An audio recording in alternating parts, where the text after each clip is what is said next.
there was a massive gap between the group I was walking on the ground and to the right of the screen.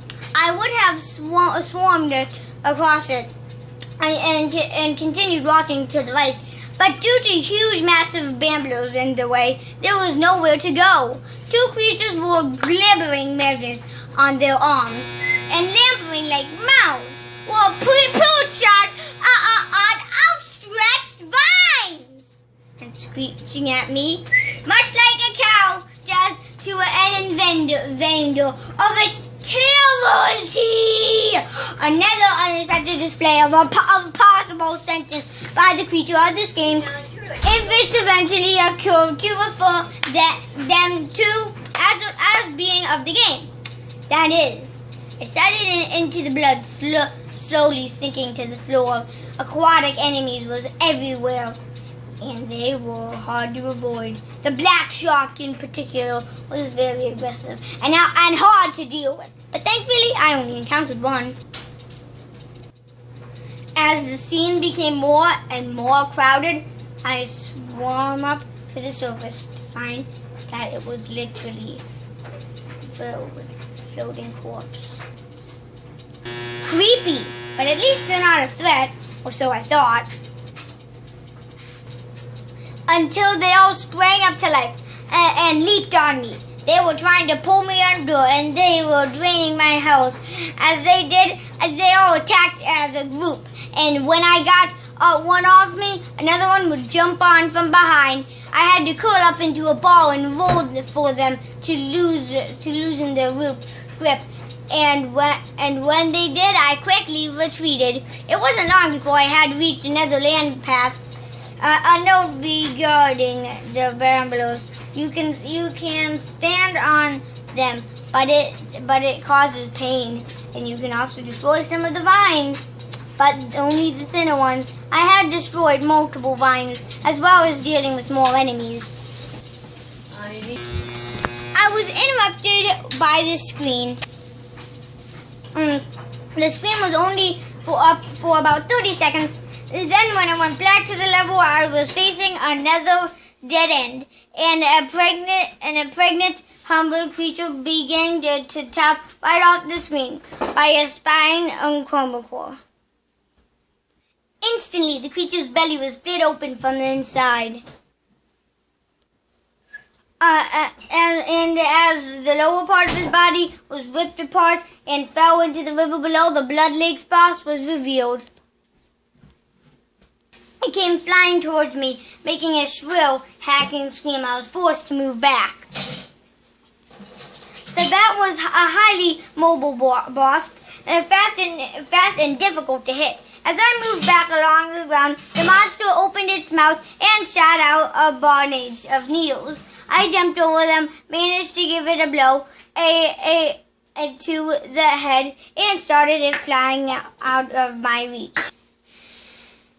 As the bat was flying, it shot a stream of fire from its eye sockets and started trying to hit me, but with its flames, I rolled along the ground, which drained my power, but put us at equal speed. The cycle repeated around 3 times until the monster was defeated. With most health of mine drained, I went back to the edge of the level, and the large bamboo vine blocking an exit was now gone. Now only 2 levels left to go. Who to this time, Godzilla, Mothra, and Angus had all completed 1 level, leaving Soul Man and also the mysterious 5th monster.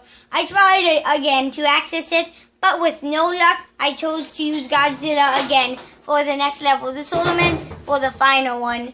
The second to last level was what I refer to as the organic level, which was the most visually unpleasant of them all. I know.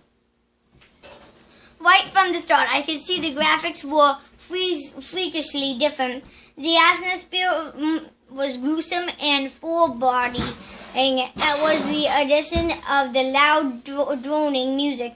I was dreading what I would see in these levels, and it was only a few seconds before something appeared. 2 hideous things. It's hard to describe most of this level. Everything has this disturbing semi-real look to it. Most of the enemies took halfway between real animals and resembled lumps of gore with teeth. It's also worth noting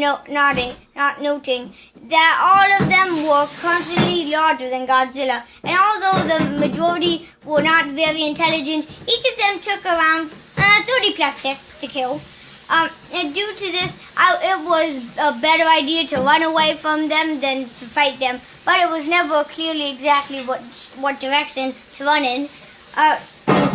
While most levels involved going to the right to get to the exit, the path of this level was primarily going down. You were going to the right way, nor any apparent meanings of getting back up to the higher platforms if necessary. Also, certain enemies attacked as if they were aware you had jumped down and would stand at the edge of a lower platform waiting for you. When this happened, I would have to walk back and wait until the monster would leave. As I went on, I came across the platforms stacked above each other with little space in between, looking like a maze. This meant that I couldn't jump, and it meant escape from enemies difficult. Thankfully, the only enemy able to fit through these mazes were the four-legged beasts. At the beginning of the level, adding to the difficulty were long tapeworm squeeze monsters that would rise themselves up between the platforms and trap you. The only attack they responded to was the heat beam, which would cause them to shrink back down. But this was costing even more power, and I couldn't afford to do it without the heat beam for long. While trying to avoid the abominations that dwell in this level, I found out that if you stand idle in one place for too long, the ground tries to absorb your monster. I think it was about 4 minutes before the end of this level was making me physically sick. The tension was getting to me, and having to take in all these disgusting sights made me want to puke. I nearly did pause the game and look for a bag, but I was able to hold it together. I also found a trick at the end of the level. Though it was too late to do me any real good, if two different species of monster to run to each other face to face, they would fight each other and leave me alone. I didn't intentionally use this. It just happened.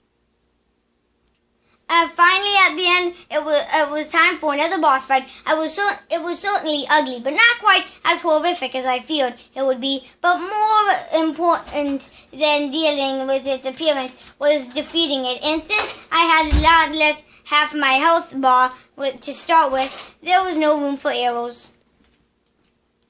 It was attached to the floor when I first saw it, but after 10 hits, it detached from the floor and began floating. It moved fast, and unlike the blood lakes, the boss didn't. He wasn't impeded by any sort of gravity. It was even able to fly through the ground without any collision effect. It used this to its advantage and would float beneath the ground and spring up randomly to bite at you.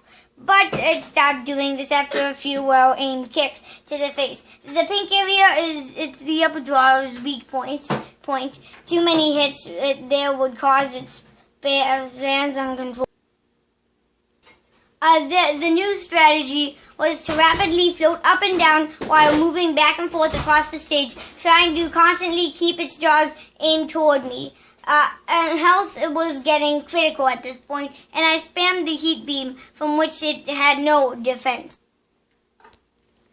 And in the last stretch of the battle, the monster had lost its mind, rapidly rushing back and forth and against its jaws. I had to duck under it, and then strike when its back turned. 20 more hits, and it was destroyed.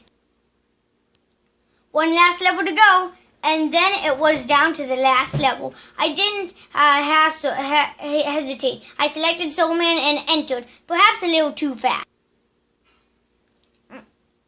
And this, the last level, definitely the peak of disconnected between what the NES was graphically capable of and what the game could create. The music also caught my attention. It was one of the only songs that appeared more than once. The horrible screeching from when the Hellbeast appeared in the graveyard. As soon as I started, there was already an enemy prepared to attack, a sentinel wielding whip, and it wasn't alone. When I started fighting, several more creatures appeared, coming from both sides of the screen at the same time. It was too much to handle. Soulman's fight saved me from taking too much damage at the start of the level. The creatures followed after, but seemed to be unable to jump. After escaping the sinners, I noticed gaps in the ground. While trying to avoid the jumping sword-mouthing enemies in the mid-fight, I got close to the surface of the lava, and a creature emerged and tried to grab me. It didn't succeed, but I was startled. Carefully maneuvering would be needed to avoid instant death here. As new enemies appeared, the level soon became very difficult. A lot of trouble came from stocky red demons that stood on top of tall, narrow mountains and spewed fire. I got by them by waiting till their back was turned and hitting them while flying a kick, which made them fall into lava. This time I noticed that there was gained any help from killing enemies. And not all the ground was stable. At one point, the ground was reducing to small chunks that slowly drifted towards the right. Some of them would sink into the lava upon landing on them, and there was no way to tell which ones would sink and which would not. Being so close to the lava added the threat of lava creatures, and this was very frustrating. I was also feeling very hot, which made contrasty hard. If you've ever had a heat rash, if it felt similar to that, I had probably particularly stopped for water because of it. That was almost certainly due to the game and not my imagination. But I kept pushing through the thought out of my head. I didn't want to think about it. At the end of the stage, I encountered the boss rising the lava. Its arrival noted with an ugly howling roar. Oh no, so guys, this may be a two-parter, yeah. This is probably going to be, this is probably going to be a three-parter, since I'm only halfway through the chapter now, so, yeah, this is a long chapter, so bye, guys.